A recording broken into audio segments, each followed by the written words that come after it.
High বন্ধুরা, আজকে তোমাদের একটা এমন জিনিস দেখাবো, সেই জিনিসটা দেখে মাথা ঘুরে যাবে।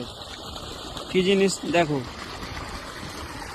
দেখতে পাচ্ছ কীরকম আলু গাছ হয়েছে। এই আলু গাছ দেখলে মাথা ঘুরে যাবে, কিন্তু আলু বিক্রি হোক নাই হোক গাছ তো হয়েছে।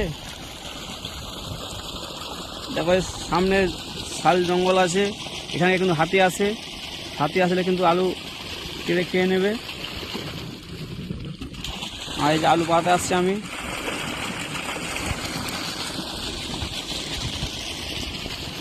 এই যে সামনে মিনি ঘর, সামনে বান আছে, মাছ চাষ করতে সব চাষিরা।